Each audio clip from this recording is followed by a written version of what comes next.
Good morning, everyone. Welcome to the June Technical Committee meeting. Members, please turn your cameras on during roll call and also for voting items. This meeting is being recorded. If anyone should experience difficulties during the meeting, please send a message in the chat box.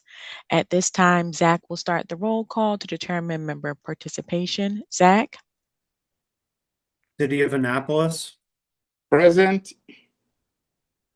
Anne Arundel County, Baltimore City, Baltimore County, Here. Carroll County, Here. Harford County, Good morning. Harford County's here. Howard County, Here. Queen Anne's County, Here. MDOT,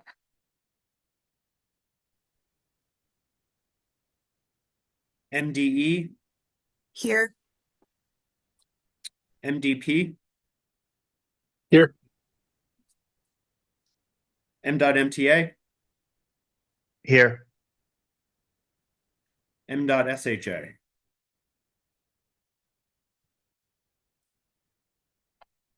Okay, thank you. Thank you, Zach.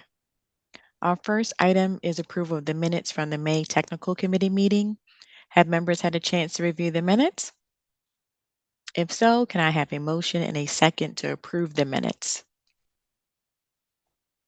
Howard County moves to approve. Thank you, Howard County. Harford County will second. Thank you, Harford County. We will now vote on approval of the minutes. When your name is read, please indicate aye or nay. Zach, can you read down a list of members, please? Sure. Annapolis, Aye. Anne Arundel, Baltimore City, Baltimore County, Aye. Carroll County, Aye. Harford County, Aye. Howard County, Aye. Queen Anne's County, Aye. and MDOT. Okay, thank you. Thank you. The May minutes are approved. We will now hear from Mr. Charles Kinney of KCI, and he will present an overview and findings from the UPWP project, Improving Local Transportation Project Development, Delivery, and Tracking. Charles? Yeah, can everybody hear me? Yes, we can hear you. All right, let me see if I can do this in Zoom. Normally I do this in Teams, it's a little bit easier. All right.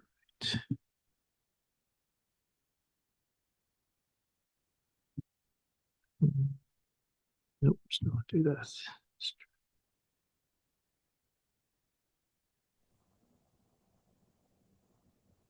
Okay, can everybody see that? Yes, we can see it. Okay, good. That is on the wrong slide. Let's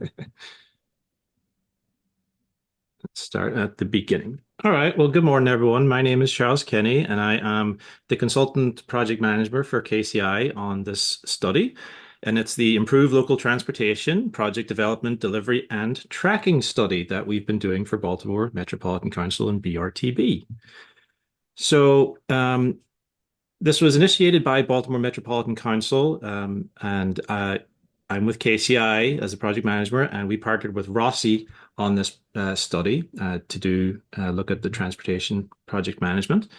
The areas that we looked at are BMC's general jurisdictional agencies. So that is Harford, Baltimore, Carroll, Howard, Anne Arundel, Queen Anne's counties, Baltimore City, and SHA as part of this project.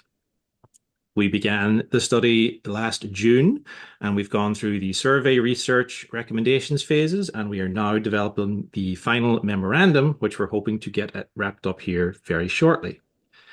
So what was it that we actually looked at? Specifically, it was transportation projects specifically, and it was at the state level through State Highway Administration and the local jurisdictions through the various planning, public works, and transportation departments.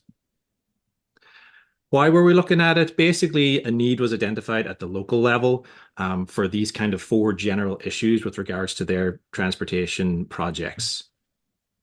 Our tasks were basically to discuss with the agencies, learn about their processes, how they're managing their projects and the different protocols and systems that they're using, learn about the sort of obstacles and concerns that they have with regards to that, review guidance and best practices at the national level, and that included a review of software suites that are intended or specifically designed for project management. And then lastly, to develop a set of recommendations that could be implemented at the local level. So the challenge for the study as a whole are basically these ones. Essentially, project management is a very broad umbrella as far as a concept goes. And we kind of realized pretty quickly that we would need to kind of narrow that down a little bit if we weren't going to start studying everything and everything at all of the different agencies. But the big one was determining the implementable recommendations. In other words, not necessarily developing a slate of recommendations that were idealized or pie in the sky, but essentially saying that, okay, we want to develop recommendations that the agencies can implement, on a feasible and reasonable basis. So what we thought we'd find in our course of our study, basically what it boils down to is these sort of smaller technical issues. In other words, issues that are well defined and that would have well-defined solutions or recommendations for improving them. What we actually found was a bit more nebulous. The big one is right there at the top. And what that means is that although every agency is managing projects and managing similar types of projects, they're all managing them in unique ways. And that goes across the agencies, but also within the different departments of the agencies. So even though it's all very similar work, it's all being done in utterly unique ways. And the second one I want to point out is the reliance on Microsoft Excel, which I'll get to in a minute. The challenges that these are creating are sort of the usual ones you would expect: delays, manual labor, information being siloed in different areas. The big one that we found is that there's a reliance on spreadsheets for data storage. And essentially what happens is a lot of information ends up going into spreadsheets, but doesn't necessarily come back out as useful information that can be used for project management. So some of the causes of the challenges, again, coming back to the uniqueness aspect, it's the standardized protocols for various aspects of project management. It's the fact that a lot of practices are, continue to be based on paper, which again is sort of understandable given that paper was used for so long to manage projects. But having technology been around for quite a while, it's sort of obsolescent in that the technology, the practices are based on paper, but the technology is based on digital information. And the last one is, in fact, the software usage. What we found was that a lot of software suites products were being acquired to fill a specific need, but the software itself was capable of doing so much more. So the end result was that you have a lot of different software products in use, but they're not being used to the fullest extent of the capabilities.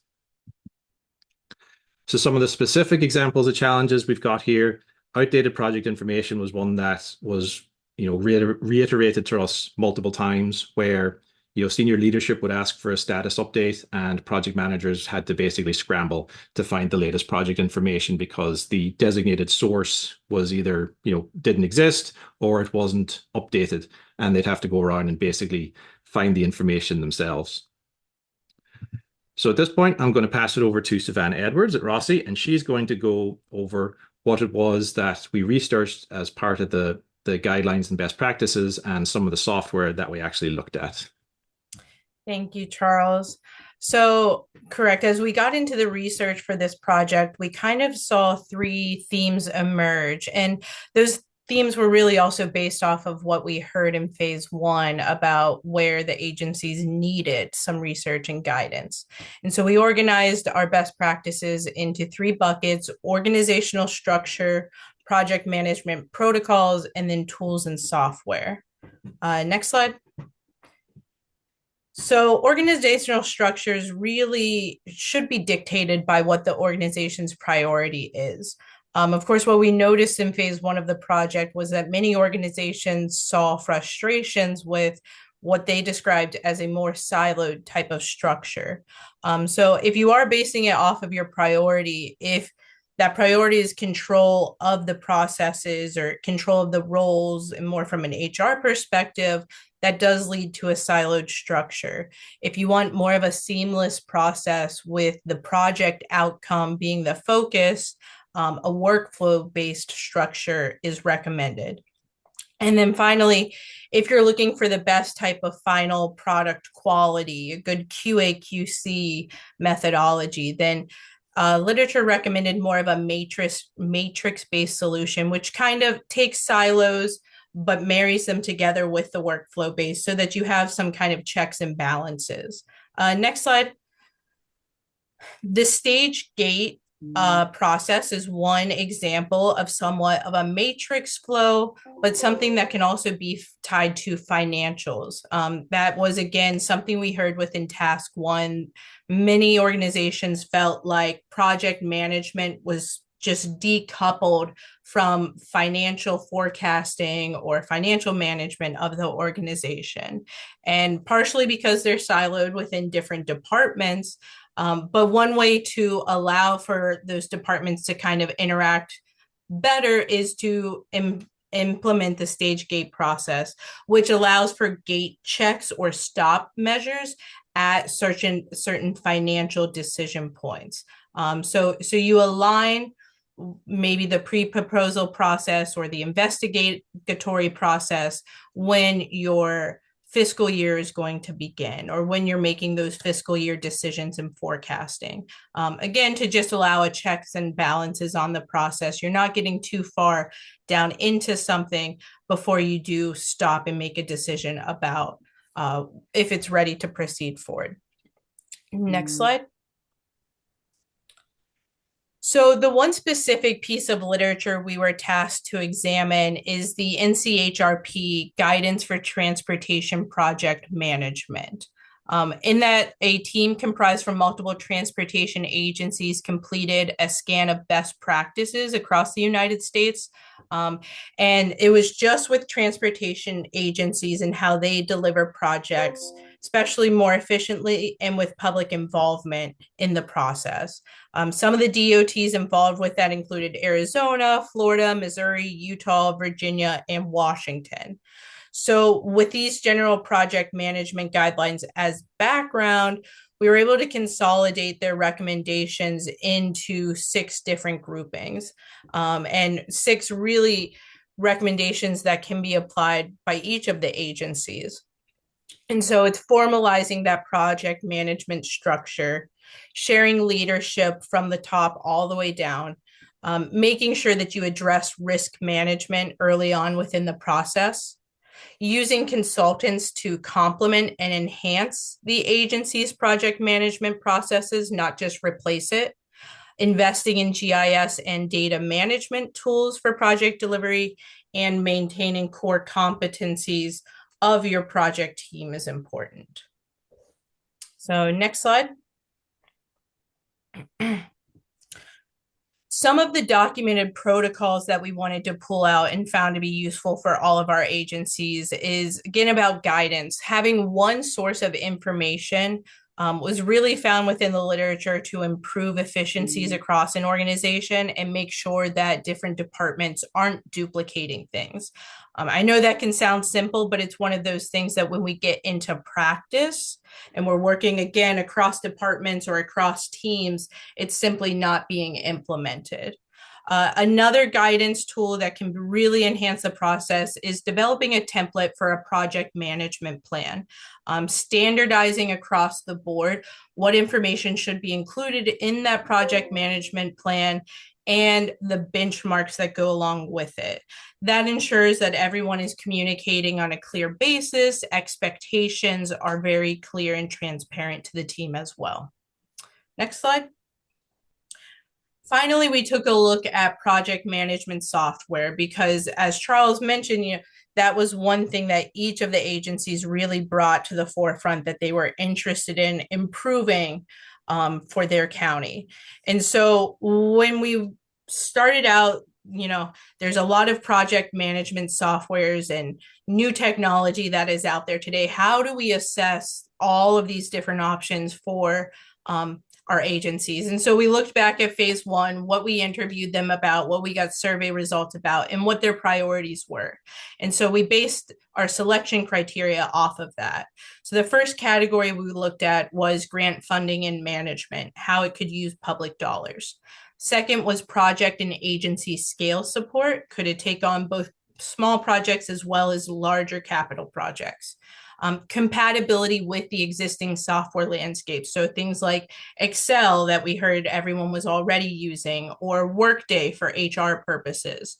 Alignment with national project management guidelines. So the research we had heard previously about what's important for good project delivery, does this software help us do that?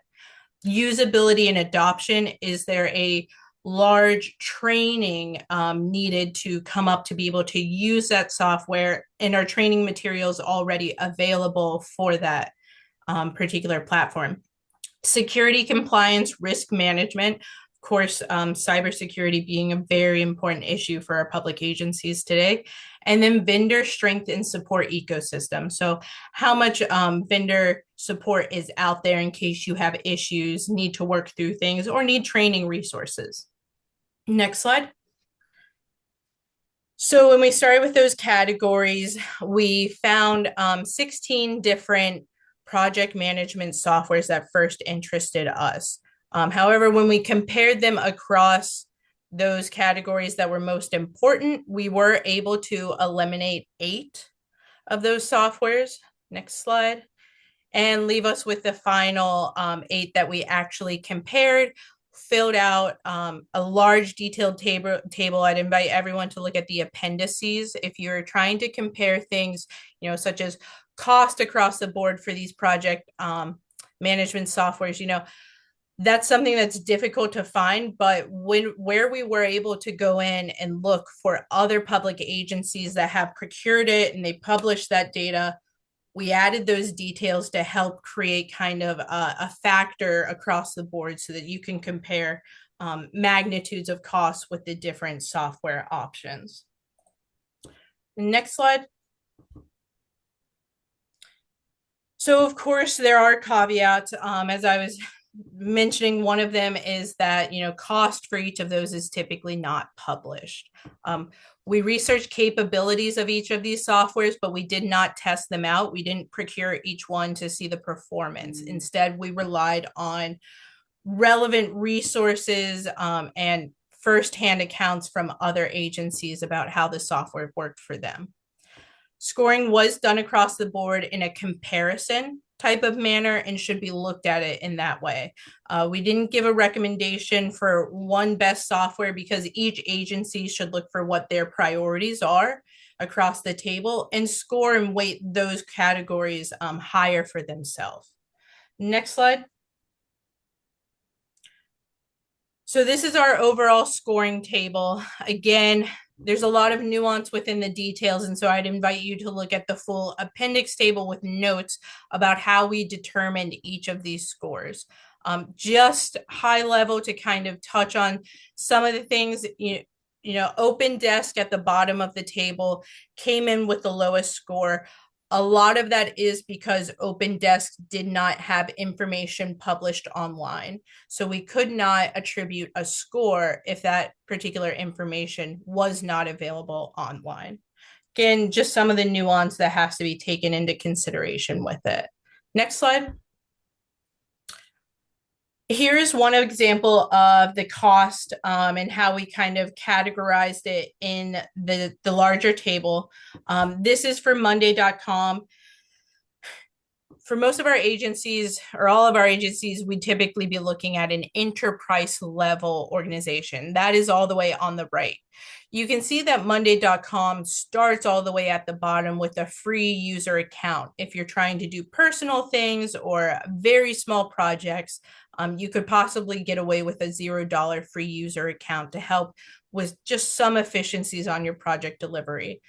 However, as you're getting up to that enterprise level, you would need to have an individual quote set by them for that.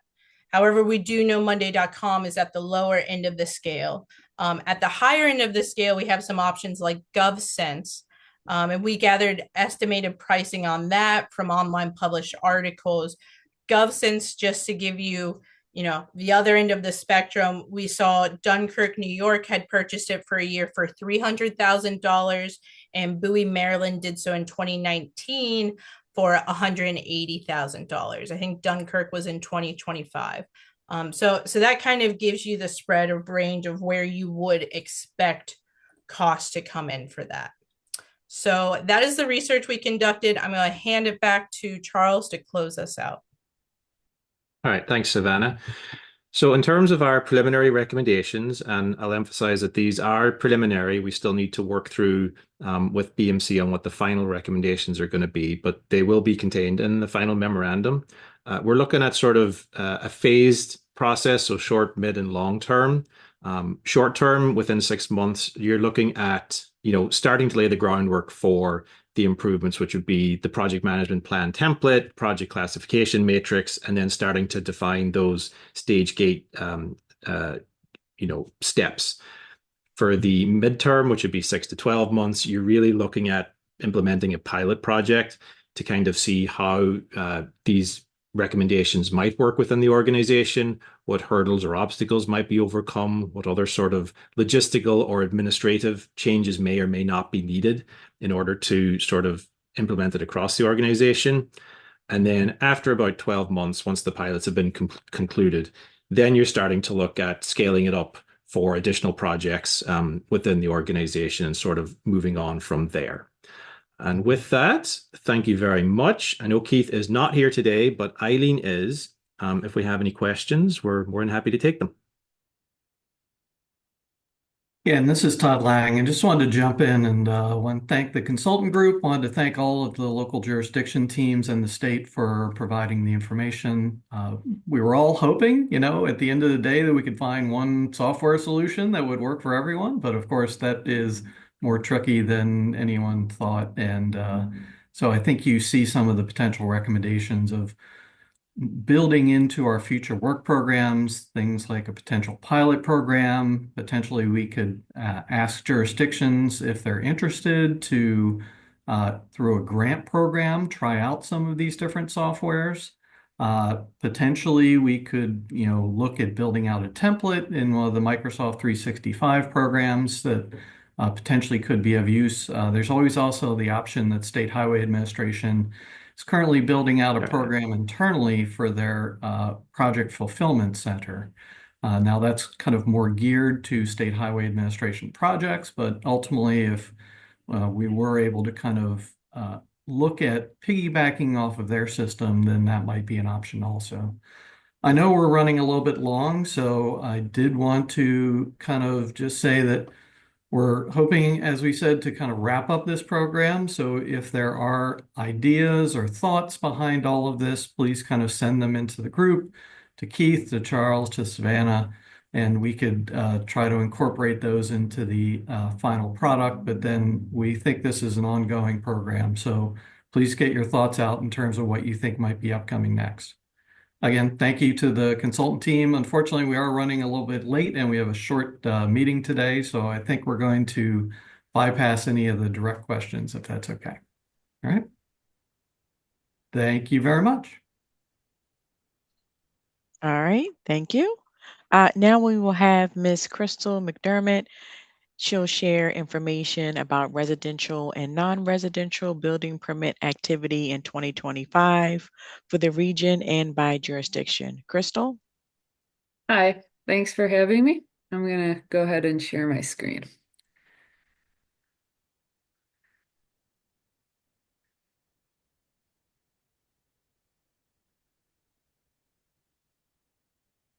Okay, can you see the presentation? Yes, we can see it. Great. Okay. Well, thanks for having me. So I'm going to talk to you about Baltimore Region building permit activity in 2025. And most of what I'm going to talk to you about today is contained in the annual regional building activity report. That is on our website, and I emailed that to you a couple weeks ago. The link is in the chat.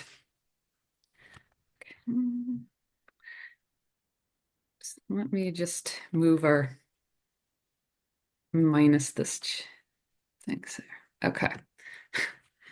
So this is a broad analysis of building activity in the region. We'll go over where the data comes from, building activity in 2025, the new residential jurisdictional shares, residential building permits over time for the Baltimore region, the residential permit and regional planning district analysis, and then on the new non-residential side, we'll look at the jurisdictional shares and the permits by use across the region. So the building permit data is provided by the local jurisdictions. It's reported to BMC weekly by the jurisdictions in Excel file format, and we at BMC go through a coding system to accommodate the discrepancies between the individual jurisdiction reporting methods. So in 2025 in the Baltimore region, 5,775 new residential units were authorized. Across the region, 61% of those were single family and 39% of those were multifamily. And here you can see the pie showing the shares for each jurisdiction across the region. And then this is residential building permits across time. A quick note on this chart, Baltimore County's data was not available in 2022.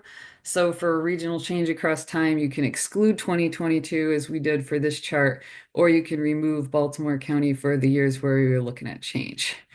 And as a reminder, if you'd like to look at the permit data in different ways, we have building permit dashboards on our website. They can show building permits across time by whatever time period you want in whatever jurisdictions you want. We also have a non-residential dashboard, and there's a link to that in the chat. It's the second link that I put there. So back to this chart at hand, Baltimore region new residential units over time. Between 2010 to 2025, there are 107,775 new residential units authorized. The 15-year annual average was 7,185 new residential units per year. And then across the 15 years, 59% of those were single family and 41% of those were multifamily. So BMC has recorded annual new residential unit count since 1965. We observed annual permit counts lower than 2025 only in 2008, 2009, and 2010. Nationally, we observed that permitting is down 2.2% from last year. And the state of Maryland and the Baltimore region core-based statistical area have fallen in their national ranking for the third consecutive year in terms of residential units permitted. So next we'll look at the top 5 regional planning districts in each jurisdiction. So we'll go over these in alphabetical order. The orange represents the multifamily and the single family is in blue. And I'll just talk about the top 2 of each of these 5. There's 5 pictured, but I'll talk about 2 in the interest of time. So in Anne Arundel County, ranked number 1 in terms of residential units permitted was Maryland City with 541. 238 of those were single family, 303 of those were multifamily. Annapolis Neck, Edgewater, and Mayo RPD ranked 2nd in Anne Arundel County with 275 new residential units permitted. 216 of those were multifamily and 59 of those were single family. In Baltimore City, South Baltimore ranked number 1 with 127 new residential units permitted. 87 of those were single family, 40 of those were multifamily. West Baltimore ranked 2nd in Baltimore City with 96 new single family units permitted. In Harford County, Security ranked number 1 with 301 new single family units permitted. Catonsville ranked number 2 with 192 new residential units permitted. 190 of those were multifamily, 2 of those were single family. Carroll County, Eldersburg ranked number 1 in terms of new residential units permitted with 70 new single family units. Manchester ranked 2nd with 28 new single family units permitted. In Harford County, Edgewood Jaffa ranked number 1 with 273 new single-family units permitted. Aberdeen ranked second with 266 new residential units permitted. 204 of those were single-family, 62 of those were multifamily. Looking at Howard County, Columbia was the regional planning district that saw the most residential units permitted, with 250 multifamily and 23 single-family. Ellicott City ranked second with 200 new residential units permitted. 111 of those were single-family and 89 of those are multifamily. Queen Anne's County has 3 residential planning districts. Kent Island ranked number 1 with 200 new residential units permitted. 144 of those were single family, 56 multifamily. Graysonville, Queenstown ranked second with 38 new single family units permitted. Now, we have these mapped in the regional building activity report. If you prefer to see them on the map, you can see them there. And then also we just came out with our annual residential hotspot report. That's the 3rd link down in the chat. It was emailed to you on Friday. So you can see each of these mapped by jurisdiction and the specific developments making the RPDs hot. So shifting over to new non-residential permit activity in 2025.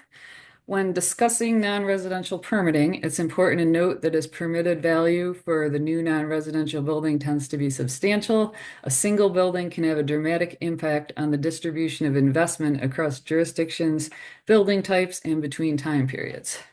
The permitted value of new non-residential construction in the Baltimore region in 2025 was $638.8 million. Baltimore County was the regional leader in this category with an estimated permitted value of $167.7 million.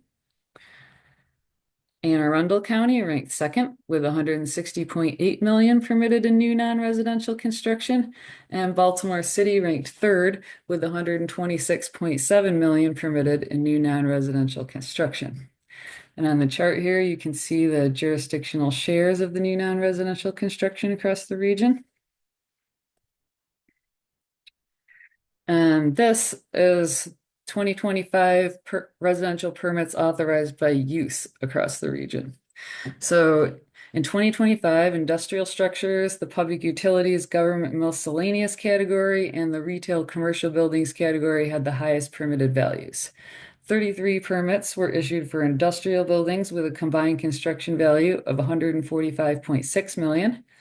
The estimated value of the public utilities, government, and miscellaneous category in 2025 totaled $133.2 million for 42 permits. The retail commercial buildings category totaled $128.6 million in construction value for 61 permits. And you can find a complete list and a map of the new non-residential projects valued at $7.5 million and over in the Regional Activity Report 2025. And so that'll do it for me. We have these reports and the dashboards on our website, and we also have a recipient list. If you would like a monthly delivery of the individual permits, we can provide that for you. Just contact me and I'll put you on the recipient list. Thanks. Thanks, Crystal. Are there any questions or comments? All right, moving right along. Today, the nominating committee will present a report on the recommended slate of officers for FY 2027. Dan will present for the committee. Dan? Hi, good morning. Can you hear me okay? Yes. Thanks, Angie.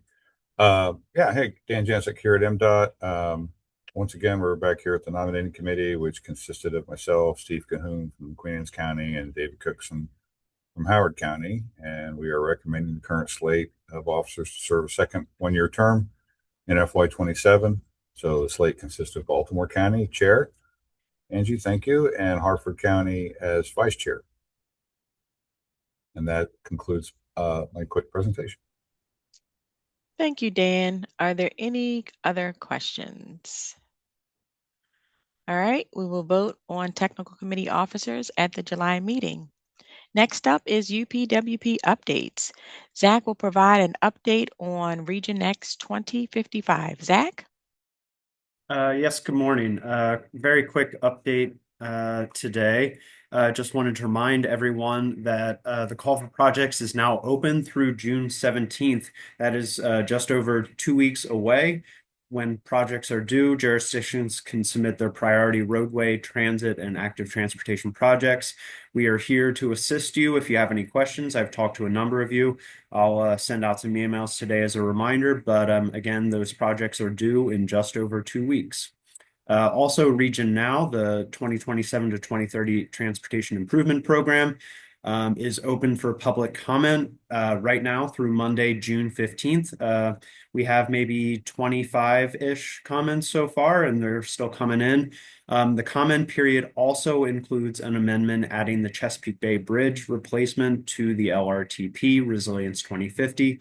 And we will begin working on comments and responses immediately after the close of the comment period. So thank you very much. That's all I have. Thank you, Zach. Next, we'll have Charlene provide an update on the FY 2027 Transportation and Land Use Connection Grant application cycle. Charlene? Thank you so much. Just giving a reminder that the application period is open for the fiscal year 2027 Transportation and Land Use Connections Program, and applications will be accepted through June 17th. As you know, the TLC program provides short-term technical assistance to local jurisdictions across the Baltimore region for projects that strengthen the connection between transportation and land use. And the program supports projects that reduce roadway traffic, improve safety, address extreme weather-related impacts, and make it easier for people to walk, bike, roll, and use transit. And selected applicants receive consultant services through BMC's pre-qualified consultant pool rather than direct funding. And most projects are completed in 6 to 8 months. Projects can receive up to $80,000 for planning and concept development activities, and up to $100,000 for preliminary design, up to 30% design completion.